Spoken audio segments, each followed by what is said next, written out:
I'll leave you with a true story. It's still on the theme of Does the Dog Die? When I was 7 years old, my mum took me to the cinema to see a film called Old Yeller.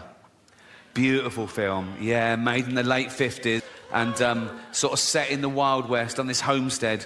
And it's about a kid who adopts this little junkyard dog and he calls him Old Yeller and they grow up together. And it's a buddy movie, it's a love story between this kid and his dog. And eventually, when the dog's big and, you know, he protects this the wild, he fights a cougar and a bear and a wolf or whatever. But towards the end of the film, the kid's about 13, maybe. It takes a dark turn. I remember the kid sort of looking at Old Yeller, who's locked in the barn, and the mother's suspicious, right? And she goes, is it Old Yeller all right? He went, yeah, he's fine, he's fine. But the kid knows that he's been bitten, right? And soon, Old Yeller starts foaming at the mouth and, getting aggressive. And the mother turns up with a gun, and the kid goes, no. And she goes, you know we've got to do it, boy. He goes, yeah, but he's my dog, I'll do it. And he shoots his own dog. And I was like in floods for like a year, right? Anyway, fast forward, right, a few years ago, I was on tour, I was on a train, and I get a text from Jane. Oh, I'm finally watching Old Yeller. And I sent back, oh, enjoy, right? I didn't think, right? 20 minutes later, I get a text. Nothing happens to that dog, does it? Oh, I couldn't believe my fucking luck. I thought she knew, or... So I sent back, no, of course not. 1 hour later, I get a text, you cunt.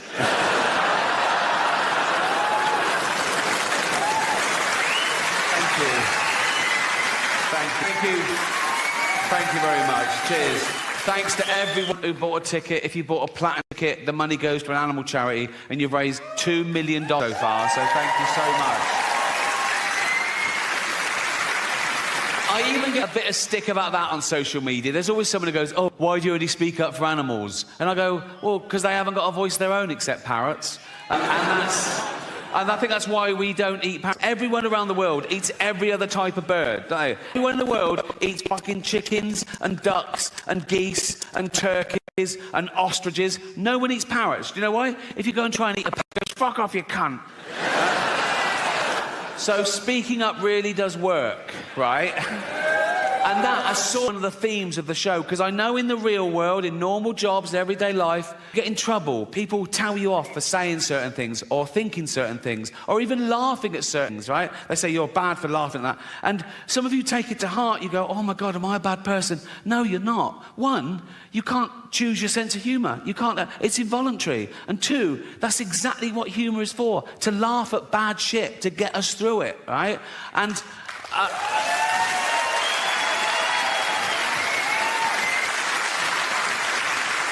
And we've established you can't even choose your own thoughts. How often have you been on a train station and you've suddenly thought, what if I just pushed that bloke? And then you go, why have I thought that?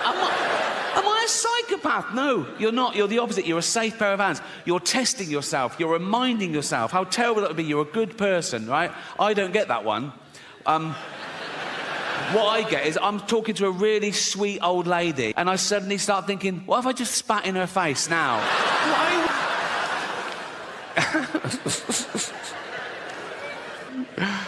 Another theme of the show has been words change and I'm woke, haha. But here's the irony. I think I am woke, but I think that word has changed. I think if woke still means what it used to mean, that you're aware of your own privilege, you try and maximise equality, minimise oppression, be anti-racist, anti-sexist, anti-homophobic. Yes, I'm definitely... If woke now means being a puritanical, authoritarian bully who gets people fired for an honest opinion or even a fact, then no, I'm not woke. Fuck that.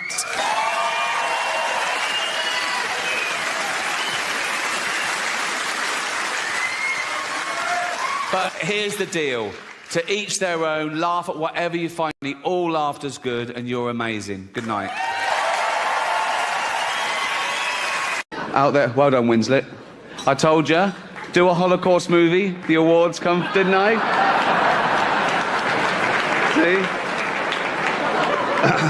See? Trouble is with Holocaust films, there's never any gag reel on the DVDs. I don't know, there isn't. It's, now... Don't do it. It'll be fine. Don't. How are you? Nice to have you here. Oh, it's great to be here. Yeah. Nice new studio. This is new. This is a new experience, yes. Yeah, it's great to... Giant moon, big fake moon behind you. Actually, the studio was easier to find than the channel on the TV.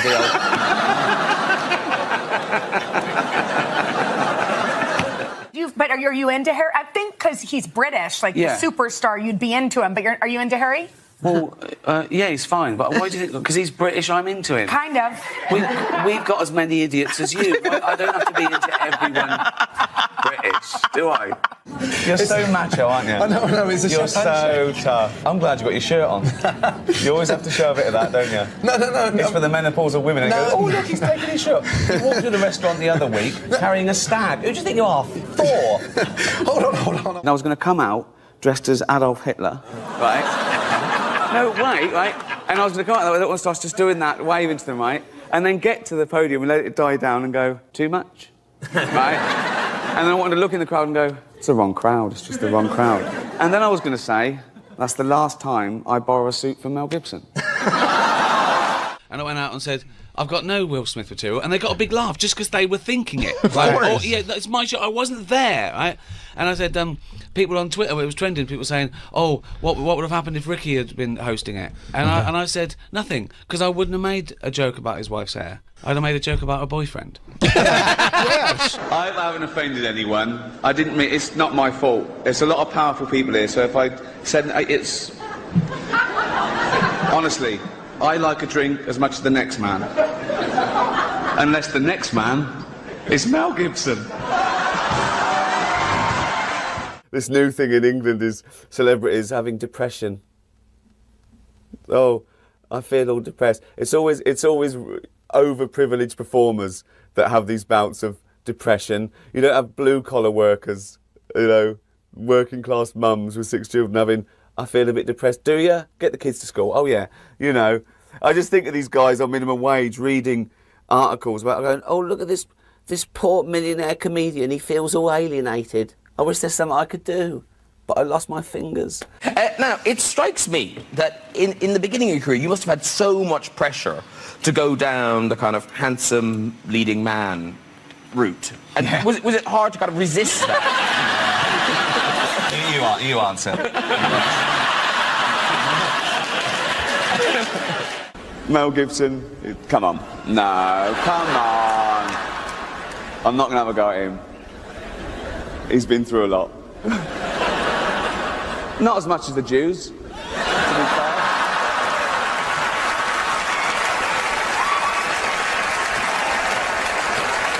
You should do one with talk show hosts. Yeah, I was thinking that just the crew. Me, Leno, obviously, brilliant. David Letterman and Jon Stewart. It was just... And then what if you expanded it and got even more people in there? You could probably Larry Sanders. Okay, Larry Sanders is fictional. So I'm ready. Come on! If you do win an award tonight, don't use it as a platform to make a political speech, right? You're in no position to lecture the public about anything. You know nothing about the real world. Most of you spent less time in school than Greta Thunberg. So, if you win, right, come up, accept your little award, thank your agent and your God, and... So... The next presenter is an award-winning actress with special powers. In Die Another Day, she used her powers of seduction to win over James Bond. In X-Men, she used her powers to control the elements. In Catwoman, she used the power of being able to wash herself all over. And she's the paw for behind the ear. It's brilliant. Please welcome the very clean Halle Berry. All female remakes are the big thing. There's a female remake of Ghostbusters. There's going to be a female remake of Ocean's 11. And this is brilliant for the studios because they get guaranteed box office results and they don't have to spend too much money on the cast. So... Shut up, I don't care. The first is an actor, producer, writer and director whose movies have grossed over $3.5 billion at the box office. He's won 2 Academy Awards and 3 Golden Globes for his powerful and varied performances, starring in such films as Philadelphia, Forrest Gump, Castaway, Apollo 13, and Saving Private Ryan. The other is Tim Allen. But you're right, then took my hand and all is fine. I was here so bad for love, but you gave me smiles. You didn't walk away, you stayed for life, for life. Oh baby, you're for life. Oh baby, you're for life. Ricky Gervais couldn't be here tonight, so instead we're going to give this to our friend Steve Carell.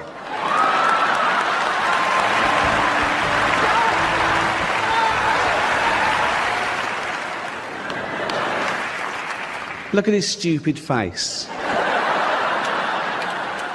Couldn't actually win one of his own, so he stole someone else's.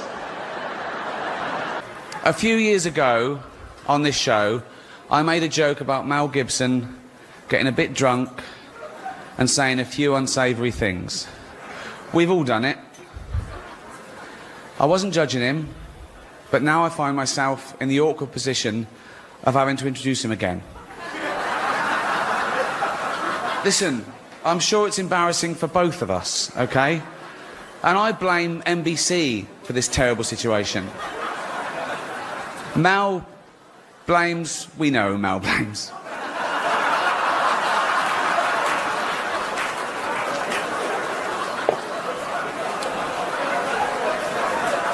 Listen, I still feel a bit bad for it, right? Mel's forgotten all about it, apparently.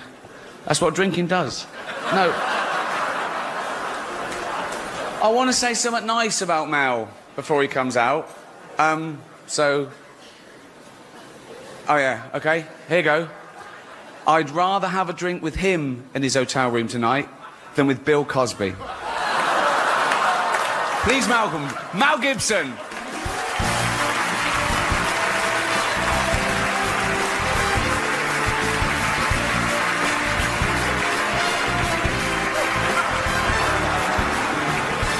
Yeah. I love seeing Ricky once every 3 years because it reminds me to get a colonoscopy.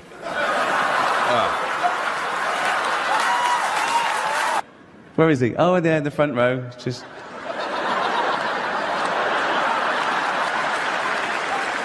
in case you have to make a dash for it. Have you got it on you? I've heard you carry it around with you to get in restaurants and stuff. I made you what? Don't look at me. I'm gone off road. Everyone's getting nervous now. There's nothing on the auto cue. I could do anything. This is live.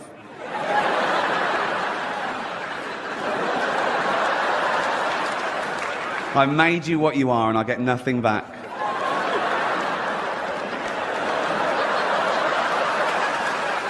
Have you even been to see Ghost Town yet? No. I sat through Heaven Almighty. Give me my Emmy. Give me my Emmy. I'll come down there.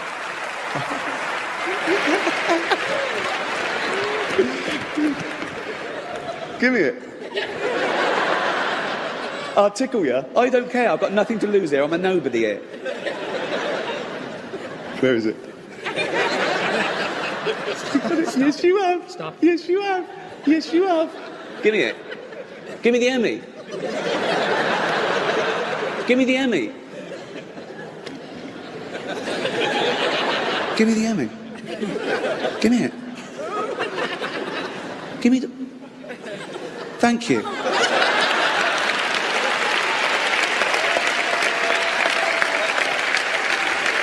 Right. Good. That's settled. Thank you so much. Thank you so much.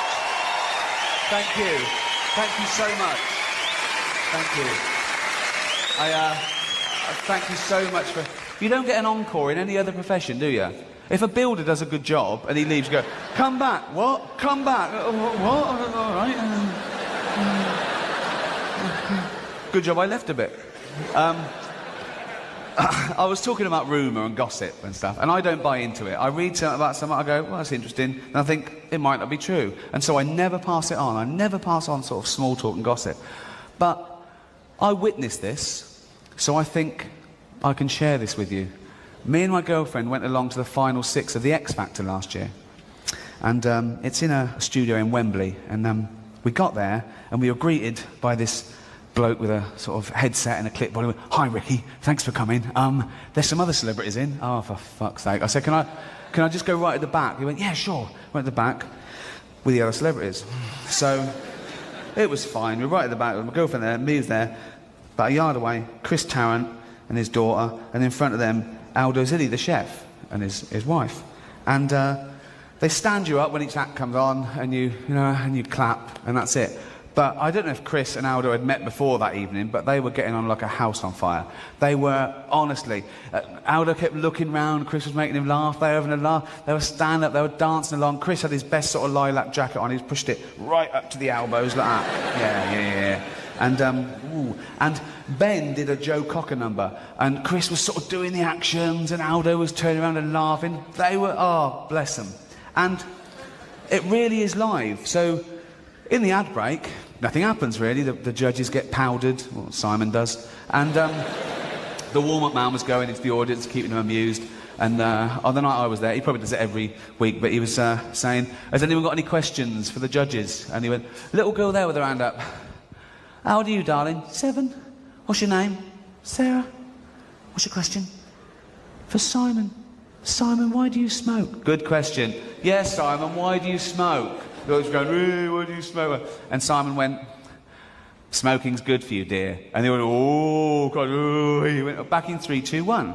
Okay? Next ad break, he goes, "Lady there with her hand up. What's your name?" "Emma." "Where are you from?" "Essex." "What's your question?" "Simon, will you marry me?" And Simon went, "Why not?" And they were, like, okay. As he was walking back, we saw Louis Walsh just tap his arm like that and show him something. And he went, "What? Chris Tarrant's got a question." Back in 3, 2, 1. And me and my girlfriend looked at each other and we thought, brilliant. Sometime before the show, Louis Walsh and Chris Tarrant, they got together. Chris is going to ask a question. It's going to be a cheeky question to the judges. They're going to love it. The audience are going to love it. They're going to carry him down the street and he's going to be back. So, third ad break. He goes, "Chris Tarrant in the audience, ladies and gentlemen." Hey. No, it was louder than that. I can't do 1,000 people. So he went, "All right, Chris." He went, "Yeah." He went, "This question's for Sharon Osbourne. You obviously married a very intelligent, articulate man in Aussie. That's as far as he gets. Because Sharon thinks he's going to have a go." So it goes like this. People are looking over it and goes, "You obviously married a very intelligent man." Sharon puts her head up like that, looks at him and goes, "Fuck you, Tarrant."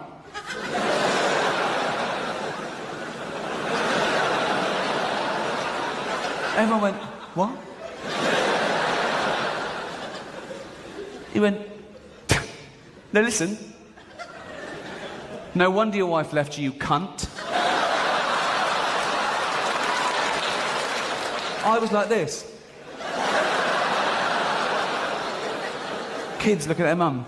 What did she called him a silly biscuit. That means a silly biscuit. Does it? Cunt. No, it doesn't mean that. Don't say that word. It doesn't mean biscuit. And Louis is going, "No, Sharon, don't." She goes, "No, fuck him. He's going to they're back and forth." And we think it must have been Louis' idea, because he was going, I'm sorry. Like that, right?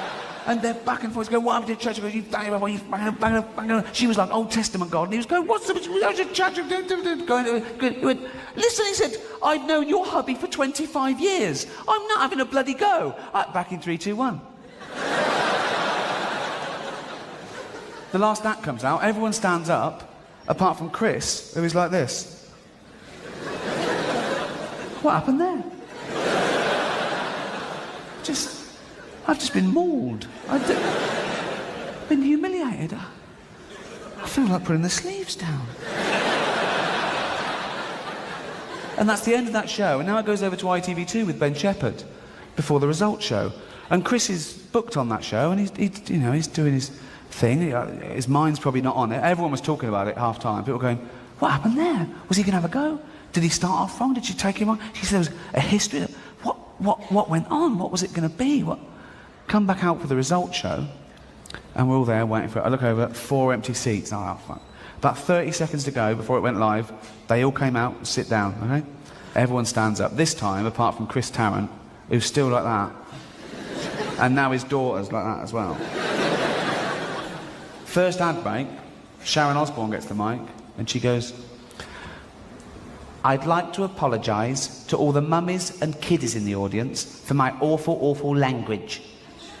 But when someone belittles a loved one, we're like lionesses, aren't we? She gets a round of applause. I look at Chris, he goes, this is bollocks.